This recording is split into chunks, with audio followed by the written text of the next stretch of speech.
Welcome to Work It, Live It, Own It, a show that explores how to upgrade your lifestyle through life lessons, real estate, and entrepreneurship. Here's your hostess, SaCola Lehr.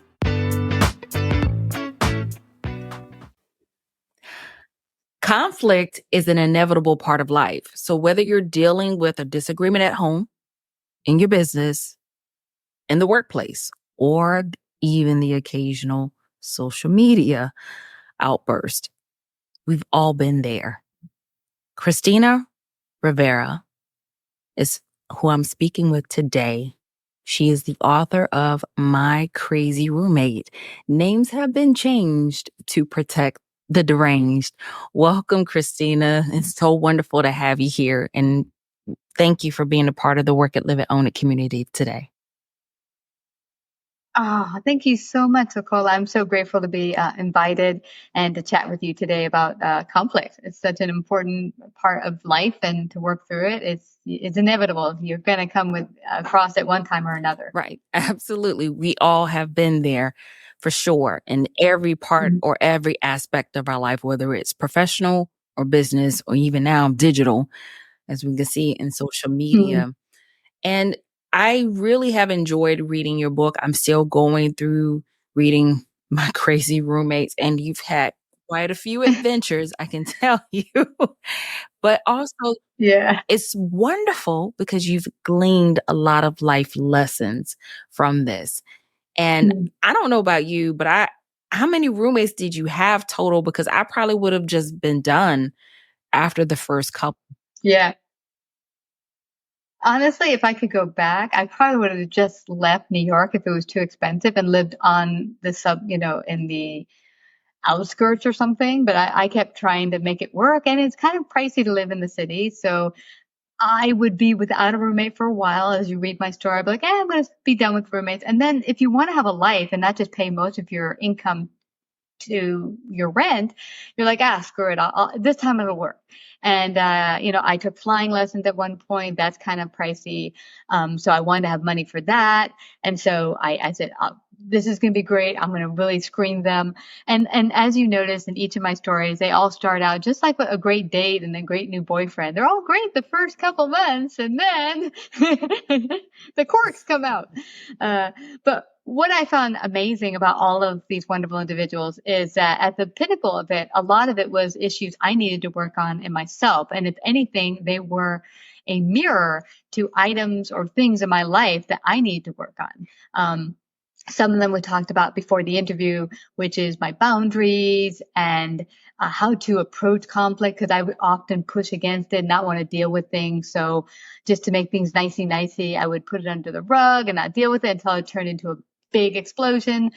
And that doesn't, we have to deal with issues. We can't put it under the rug because one way or another, you're going to have to deal with it. Yeah. Yeah. So that's what ended up happening for me. Right. So you moved out at a very young age in the city of New York City. Tell us, what was your drive? Because I think tell us a little bit about your backstory that led you to writing this book. Yeah. Well, it's interesting. My backstory, I lived in Virginia. I grew up in Virginia. I actually was born in Germany because my dad was German. And as my mom always jokes, I was so impatient with life that I wanted to get out of the womb early. So I was 3 months early and jumped out of the womb earlier. So my mom actually had me in Germany when they were anticipating to have me back in the U.S. But I was so impatient, they had me over there. I have a U.S. birth certificate because they went to the American consulate. I'm mom's baby. So yes, I was an American citizen, but I came 3 months early. So I was the first 3 months in a incubator as they had to nurse me to health so I could be healthy enough to get out of the hospital and travel back to the U.S. And then my mom, who's originally from the Bronx, New York, they moved back to the U.S. and with my dad in tow. And they lived there the first 2 years. And then after that, my dad was like, hey, he got a great job working in Marriott Hotel and Watergate and all that area down there in DC, and convinced my mom, let's make a new life of it in Virginia.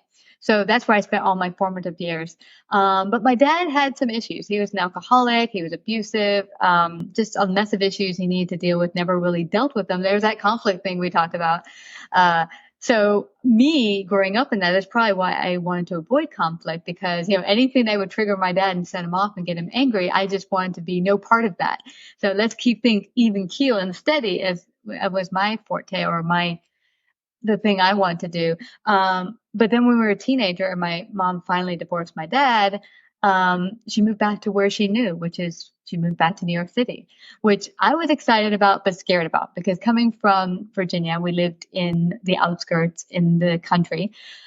We had woods all around us. It was nice. And then you come to the city, it's like, rah, noise and cabs and yeah, I was not too keen at first. I mean, it was exciting but scary. But now go forward a couple years later, my mom is overworked, she's stressed, and we started to clash. I'm her eldest. She expected a lot out of me. And it got to the point where it was so uncomfortable living there that, and we didn't have the same ideas of what I wanted for my life. I wanted to be an artist, a dancer. And my mom's like, you need to get realistic and go get a job. So we butted heads a lot, and it got to a point where I just realized if I wanted to explore being an adult and just figure things out myself, I had to move out. So at 22, I had the opportunity at dance. A fellow dance student of mine said, "Hey, I have a sublet in the Bronx. There's two roommates already there. That's my first chapter, and you could be the third roommate because there's 3 bedrooms." And I said, "What the heck?" And she said, I even will charge you whatever you feel is comfortable and you can afford." Which was perfect because I could afford almost nothing. I was making minimum wage my first job. So I think I paid $150 a month. That ultimate thing, it was a wonderful break into a roommate. They weren't bad roommates, but they left me one day, as you saw in my book. They just up and went. They just one day wrote a letter saying, "Well, we're gone, bye," and rent's due in 3 days. And that brought about my next roommate. But yeah, so that's how it came about for me moving out so young. You've had quite an adventure. I mean, you've unpacked a lot of things, and thank you so much for sharing your story, because at an early age, it was remarkable how you realized, okay, I need to avoid the situation, or I need to please, or have that disease to please people to appease them so that way they don't become angry. And it's amazing how we learn at such an early age how to try to navigate life and people. And a lot of times, trying to avoid conflict, we don't Mm. communicate. We just kind of run away Yeah. from it.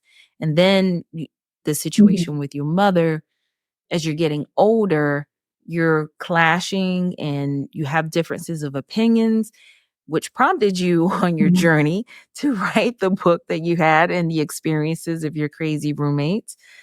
And wow, at such an early age, you went out on your own, which showed a lot of courage and bravery to Mm. do that in New York City. But I'm Stupidity. still, mine is still blown at $150 a month. That's insane. That's Yeah. completely affordable. I know a lot of people, especially New Yorkers now, be like, where? What time period was that? Yeah. $150 a month. I know. That was millions of years ago now. Yeah. No, it was a blessing. And tell me about this. Have you had that, SaCola, where, when the biggest turmoil of your life comes around, but if you have faith, weird situations or things you wouldn't imagine could come about to make it okay. And I think that was that, because we were clashing so much at home, and I knew it was not a good situation for both my mom or I. And the opportunity of my friend, she basically had a rent stabilized apartment. It was actually $550. I found out years later. So she had 2 roommates already. She probably my moving in was probably just a little icing on the cake and profit for her. So it was a blessing for all of us. And yeah, and of course, it led to a lot of lessons learned Yeah, along the way. it did. Well, thank you again for sharing that story.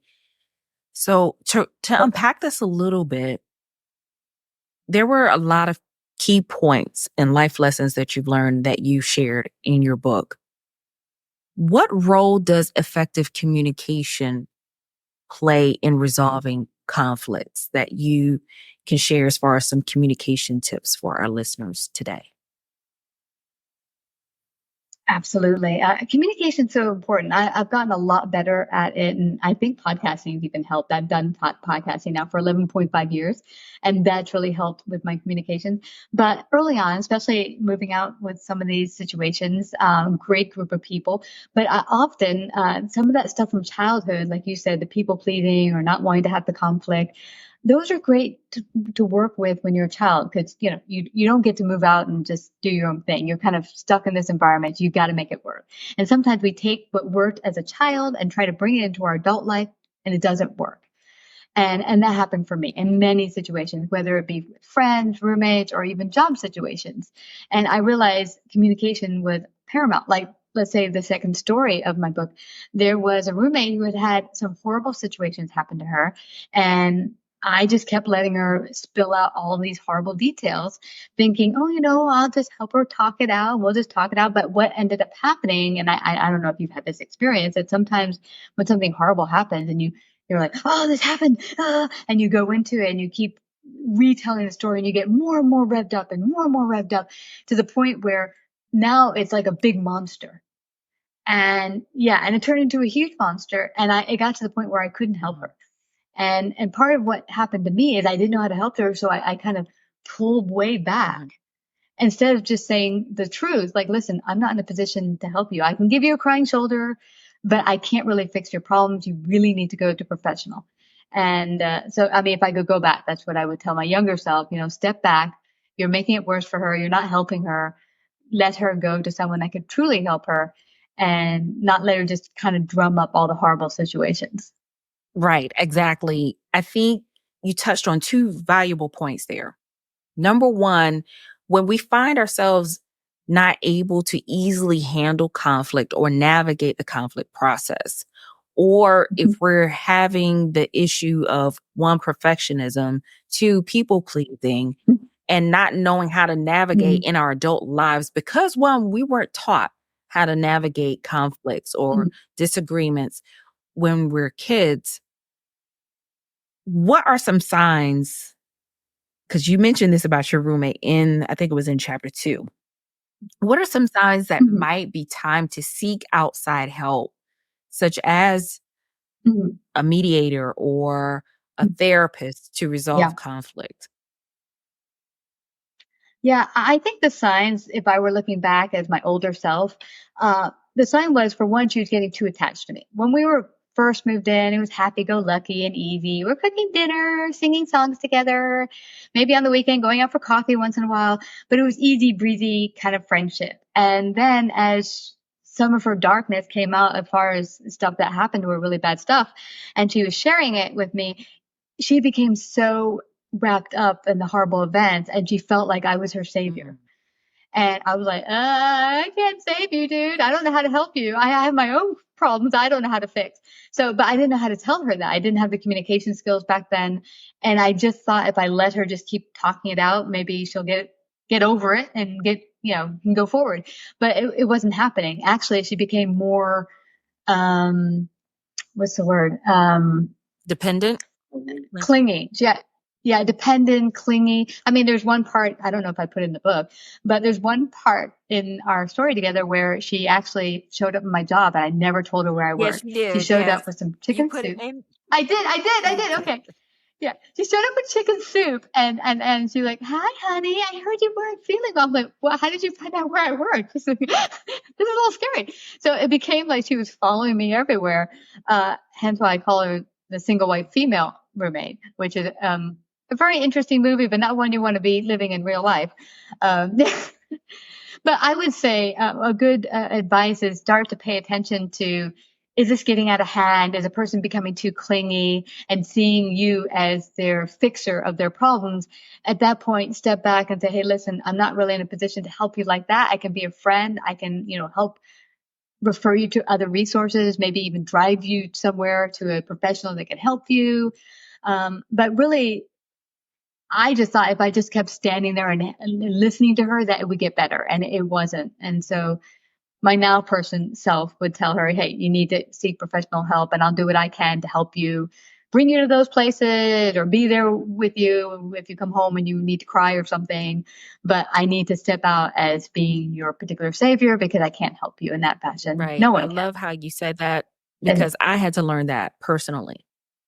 I couldn't use my family, my friends as this dumping ground of what I'm feeling, what I'm going through, every conflict or hiccup that may come into my life because I didn't learn how to speak up for myself. And when it was time to speak up for myself, I didn't know how to do it in a calm, tactful, respectful, but to the point mm, manner. Because if I did it, it was like, bam, all of a sudden, full on explosion because I kept a lot inside. And one of the other points that you touched on was a lot of times we're not taught how to handle disagreements or conflicts as children. So, one valuable lesson I learned from my father, and I'm still learning to navigate that even as an adult, is mm, when you want to communicate something, but you can't or you're not ready to say it in a respectful way, go back, think about how you mm, can say this in a respectful way, in a loving way mm, to the other person. mm. And then when you're ready, come and communicate. So sometimes we do have to take that pause. Another one that I just saw Yeah. on social media of all places was a father. It was Yeah. a podcast guest, of course. And this particular father was having a disagreement with his wife. And the child heard Mm, it, and they weren't yelling or anything. They just had a difference of opinion, and they were sitting across from each other, yeah. and they were voicing their opinion. And the child was like, "Daddy, are you guys having an argument?" He said, "Yes, we're having a disagreement." And the child said, "Are you going to get a divorce?" Because so many kids now are so used Mm, to, "Oh, my parents are arguing, so they're going to get a divorce." He was like, him and his wife started laughing. He was like, "No, we're just having a difference of opinion." And he asked his wife, he said, "First of all, is it okay if he sits in?" And so he had the mm, child to sit there and watch his parents voice their difference of opinion and then ask the child, "What did you observe?" And the child said, "I observed that both of you had different viewpoints, but you were able to talk about it. No one was yelling, no one was screaming, no one called each other a bad name. But when you were done, you mm, found you were able to work it out." And so that mm, I think a lot of times we try to shield kids from disagreements or they see the blown up part mm, of the disagreement. So I think two valuable tips is one, don't communicate mhm, until, first of all, seek therapists. If you have a lot of trauma, childhood trauma or trauma in your life, seek a therapist mm, because your family and your friends do not want to be carrying that load. I'm a firm believer everyone carries their own load. mhm. So seek the help Yeah. that you need to seek to get that done, professional help.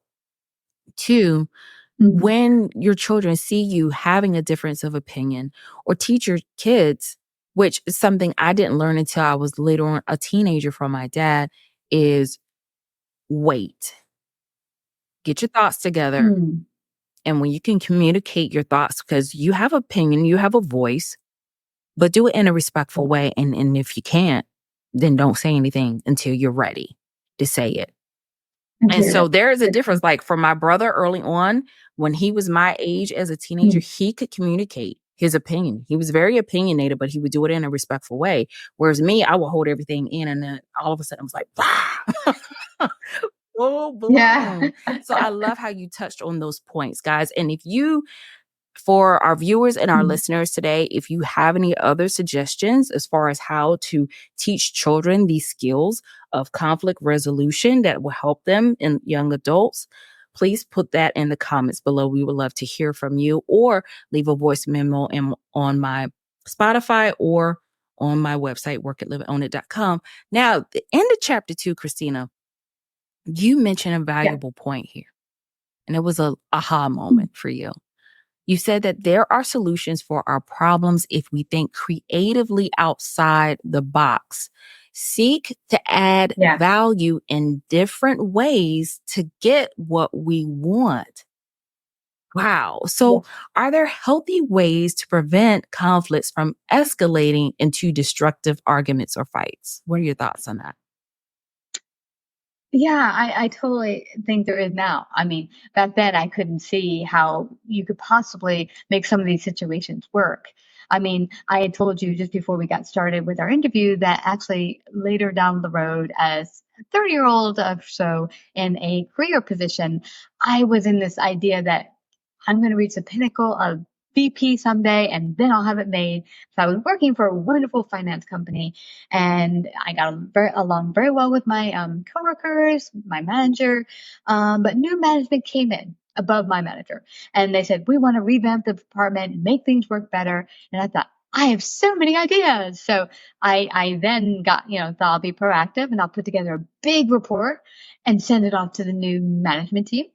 And of course, what I did, I caused conflict between my then manager because she's like, you went behind my back. Now, even though they asked for all of our opinions, I didn't think at the time, why didn't I share it with her? And maybe work as a team with all of the people that we work together in our group, that we could come together and make a changes or something that would affect the department, that we could all bring our own individual ideas and then make it even that much better. Because maybe my ideas, there were some good points, but there might have been people on the team that could even make it even better had I thought to bring it to everyone and we share and we go over it together and bring it to the new management together. I kind of just caused tension and conflict.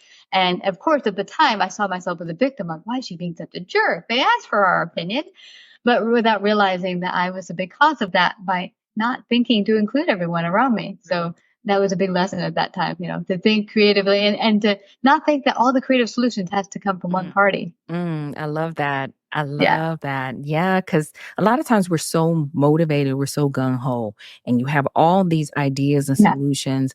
And sometimes we just, again, need to take that step back and ask, hey guys, what do you think? What do you think will be Mm-hmm. some great ideas or viable solutions? And again, learning a lot of life lessons as an adult. A friend of mine told me, we're not an island. No man is an island. Yeah. Sometimes we want to be that way, but then that's where isolation will get us into trouble.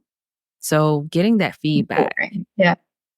and pulling it together. Yeah. Yeah. So that was a great life lesson for you and for me too. I Yeah. love It's, that. Now, yeah. another aha moment that I had when I was reading your book, I think it was at the end of chapter 3. You said that you had to Mm-hmm. set clear and firm boundaries with people in your life, including your roomies. So conflict Mm-hmm. at best can be emotional. We Yeah. get our emotions involved. And a lot of times it's not necessarily our feelings, but it can be our egos that can get intertwined in there Mm-hmm. too. So how Yeah. can individuals manage their own emotions or egos during a conflict? Mm.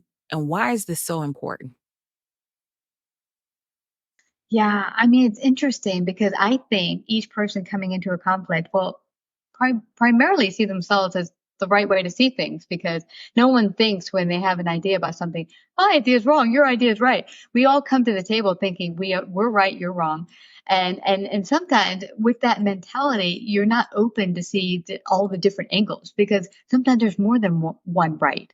Meaning they can be right and you can be right, or maybe parts of what both of you are saying are right, and some parts of what you were both saying are could be wrong.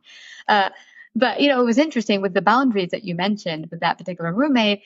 She was fabulous. They were all fabulous. But what ended up happening at that moment in time is, again, I wanted to keep equilibrium. So as things started to shift in our relationship, and I wasn't making myself known about how I was feeling, and you kind of let things keep going, and then they get to a pinnacle where things are really not working. Now you have that thing you mentioned where you kind of both explode and you both feel offended or whatever it is, instead of realizing, had you both come to the table as things were building and things didn't kind of meet, how do you say it, meet what felt comfortable for both of you, you could have talked it out and said, hey, this is not working for me. Here's why. And they could say, oh, well, Christina, this ain't working for me. And here's the reason. Now you can both come to boundaries of here's what we both need from each other. And I had the perfect idea to this. I have a really close friend, many, many years. We knew each other all the way back. And we started to have a lot of disagreements because she kept canceling dates with me. we're hanging out for coffee, and all of a sudden she called at the last minute. Sorry, not free. And I'm like waiting at the coffee shop. And this happened several times. And this one particular time we had something planned to spend the weekend together and watch Netflix. Well, it wasn't Netflix at the time, but, watch some videos all week long. And then she said, oh, my friend's coming to town where her paintings are going to be in an art exhibit and I need to cancel. And so I just felt like, I'm always put on the back burner and I'm like, whatever, you're there when I need you and whatever. So I kind of sent this really angry email. I don't believe it. You keep dumping on me. La, la, la, la. You know how it goes in writing. It Huh. doesn't look good. So no, so when you write it and you're angry, it's not going to come out good. So anyway, thank God she was understanding enough to realize I was just very angry. And she said, we need to talk. So she immediately came over to my house that evening and we hashed it out. I kept saying, here's what I feel. You keep dumping on me. You keep, putting me aside and put everyone first. And I feel like I don't matter. And she said, well, I always feel that you want to be on my calendar like a billion times a month. And I have other things and other friends. And I just felt like you're not giving me a break to explore other friendships. And so we both decided at that point, what we're going to do is we're going to very honestly, when we feel like hanging out together, send an email. Hey, are you free? And they say, yes, we hang out. They're not, we don't. And by having that clear, conversation that night, deciding how we're going to go forward, it was great. We never had any more arguments after that because we made a clear boundary of what we both expected and how we go forward, and all problems were resolved. We never fought anymore about that. Wow. Again, you touched on so many good points, Christina. I love that because one, I hear this a lot and I had to learn this by listening to another podcast. So shout out to the podcast. But a lot of times we don't even want to have the discussion. Two, if someone keeps canceling on you, we take it personally. We take it like it's a slight against us. I show up for them, but they don't ever show up for me. Two is having that communication, seeking clarity, seeking understanding, because again, sometimes we go into a disagreement thinking I'm the one that's right. I'm the wounded party. You're the one who's hurt me and you need to pay and understand why I feel the way I feel. Three, instead of going to seek understanding, you need to go into this because you're unclear. The whole reason why there is a disagreement or conflict is because we're not clear. We're not on the same page. So going into it to seek understanding, stepping back, and what I've had to put into practice, thankfully through therapy, thankfully through coaching, when there's a disagreement going, okay, what is the goal? What is the goal for both of us? What are they really seeking from me? And let's take my ego out of it. And what is the goal? What is it that they really want? And like you said, there could be more than one way. As my nana says, there's more than one way to skin a cat.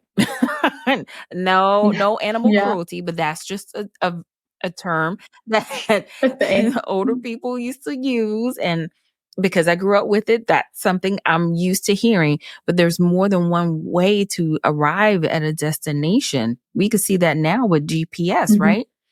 But we can get there at and arrive at the destination at a similar time or close to the same time. So we just have to be open.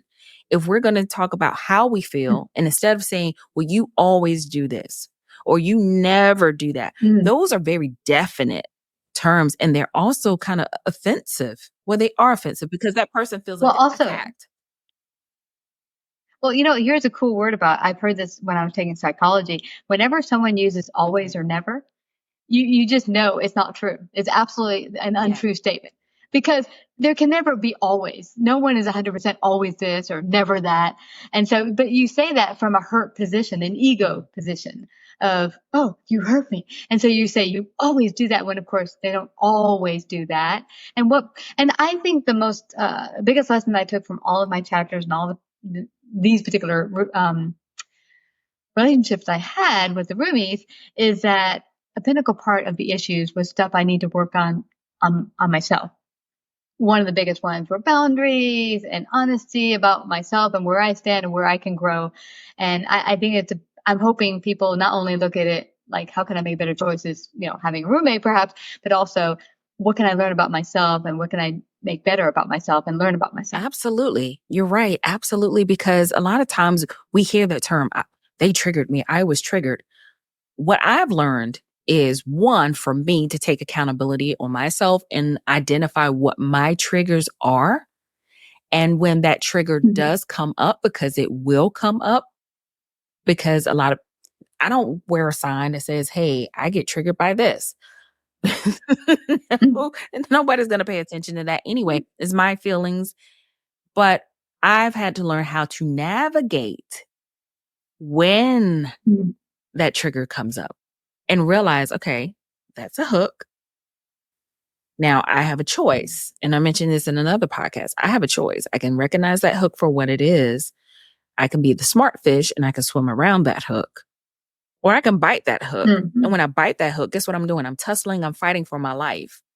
Or I can sit there and look at it, Mhm. realize what it is, go on about my business, or just go, you know what? I see what it is, but let me take my ego out of it and say, Mhm. okay, when this occurs or when this happened, I felt this way. This is how I felt.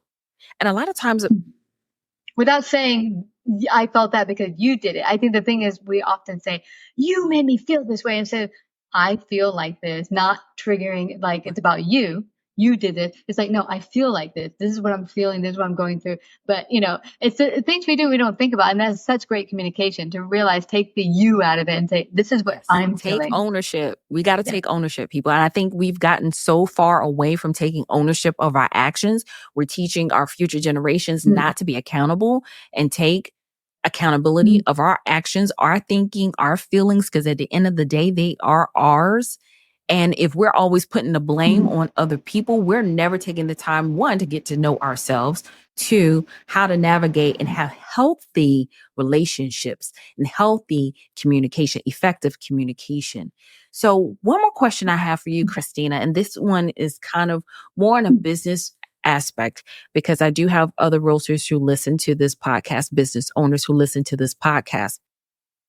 How can you work with someone to get them from being a mm, naysayer to a client? How would you navigate that process? Are there any suggestions that you mm. would have based on your experience? Absolutely. I actually, a couple of years ago, or many years ago now, we put together these live events where we would help business owners. Um, Say they have an upcoming event or a book or something and they want to launch it. Instead of coming on the podcast, we put on live events in front of an audience that we would professionally video for them. And then we'd have an audience of, say, 25 to 50 people and sponsors and the whole shebang. We told the people that would join us as a guest that you would get all their emails, you get to meet people at the networking event afterward. So it turned into a wonderful event that people really enjoy. But the biggest, and I'm sure you get this in business yourself, one of the biggest things that come up for people is like, well, I love the idea. It would totally help my business, but it's kind of outside my price range. And, and it often comes up. One of the biggest things you hear from people, oh no, it's finances. I can't afford it. I can't afford it. Um, but what I found interesting is that when you really wanted something bad enough, people could find a way to afford it. And here's some of the mistakes I made. Early on, some people I knew in business for many years had become friends with me and they said, I would like to be part of this event, but I can't afford it. And so then I would bring down the price and you get the friends discount. And it ended up harsh feelings, didn't get payments on time. And you can imagine as you become friends with someone, it becomes even harder to get payments. But then, when I realized that I was actually causing conflict, and instead of dealing with like, here's the value I'm providing, and you're paying for that value, and if it's something that doesn't work, I offered like I was in partnership with PayPal where they could do what do you call it, subscription based things, so they could pay with PayPal and then pay PayPal within 6 months and have interest free. Boom. So that was one we worked out. We also did a subscription model where you could join us for the year and pay a monthly fee. That way you could get the services you need, all sorts of services without having to pay everything once. Anyway, that worked a lot better. But what I realized about not having as much conflict and getting rid of the naysayers is to be honest about what value you're providing. And if they're ready for it, they'll say yes. If not, they might not be ready or even really that interested. And when we stopped doing that and we just put it on in fact, after a couple of years of doing that, we actually raised our price by triple. And we got everything booked out. No problem. No one tire kicking, no one giving, because the people who were actually ready saw the value. And that's another thing I would tell to your business owners and all sorts, that don't underprice yourself to think I'm going to get in there with the lower price to try to beat out others, because all they're going to say is, all right, what's wrong with that product? Because it's too damn cheap. Everyone else is charging 1,000, 1,500, and she's charging 500. It must suck. And they kind of get a feel that this is not a good product because it's so cheap. You know, you get what you pay for is how it feels. And it's probably what they're thinking. So really make sure you are providing the value you say you provide, and then just don't negate that, and don't do the friend discount, family discount, because then people undervalue what you're providing. Love it. Again, you're setting clear boundaries. Boundaries. Yeah, it's taken me a while, but Look, the important thing is that we're 1% better than we were the day before. That's the important part. And I learned that lesson from my grandmother. I guess, Nana, today is your day. But my grandmother was a wonderful seamstress. And my mother sews, my aunt sews, and they sew so beautifully. I was spoiled. I grew up with a lot of clothes that were sewn for me that fit my body. And one day, I never had anything sewn by my grandmother. She's 97 years old now. And I never had anything sewn by my grandmother. So when she was still sewing, she would sew my classmates' prom dresses. She was the go-to person. I went to my mother. Grandmother, I'm working full time. And I said, Grandma, I would love for you to sew some clothes for me. I don't want to buy clothes from the store. I want clothes that were sewn by my grandma. Now she's given me clothes. Like I still have clothes that she wore in the 50s that are still good quality that I wear today. You know what my grandmother did when I asked her? She looked at me, and Nana, she knows she's savage, but she looked at me. She says, "You can't afford me." And I said, Grandma, how do you know? no. Grandma, how do you know? I work a full-time job. You don't know what I make. And she looked at me. She said, you still can't afford me. My grandmother taught me that lesson. She knew what her value was. She was not going to decrease her prices. And even in real estate, we just had a conversation with another realtor. And he says he's losing out on listings because, well, this firm here or this agent here is doing discount commissions and things of that nature. And okay, that's fine. But if an agent is willing to discount their commissions up front now, what are they doing when it comes time for your negotiation? And this is the value that I provide. And if you want me to discount that, which of these would you like for me to take off? Because I'm not going to give you the full concierge service for a discounted rate and price. So I'm happy if you want to go with that other agent, by all means. This is what I do. This is what my value is. I stick to what I'm going to tell you that I'm going to provide. What I say I'm going to do, I will do. Now, if you want to work together, that's great. If we're still a good fit, but which one of these would you like to take off? You want me to discount or pull back on negotiations? You want me to pull back on marketing? No, Probably not, because you want it sold. So that is just, Yeah. I speak from the real estate realm, but I've also have other businesses where I've said, this is the price. We can do a payment plan. We can work it out just like you. But if you start discounting and you start wavering on things or compromising on your value, and you know the work and effort that you've put into something, then you will always be compromising. And not things wrong with compromising, but you will also be discounting other things and aspects of your life.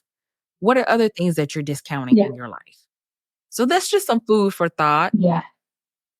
Food for thought. And Christina, I want to thank you so much for coming on. We've touched on so many beautiful points. And guys, if you're listening or you're watching this video, if there are any other tips, ideas that you have that you've come across as far as navigating conflicts, go ahead and put those in the comments below. In the show notes, you're going to have ways that you can reach Christina. Also, Christina, what is the best way? Because I'm telling you that single white female story was cringeworthy. It was scary. Where can they actually get your book, My Crazy Roommates? Yes, they can get it at Amazon. If you want to go to my website, you can go to savvybroadcasting.com and click on books above. It'll bring you to both my books because my second book, actually. My first book really delves into my whole kind of breaking myself down and learning who I was in my mid 40s to 50s, and just that's what kind of launched me into starting my own business. So that was my self exploration, and maybe you can learn a few tips to yourself, to your own self exploration.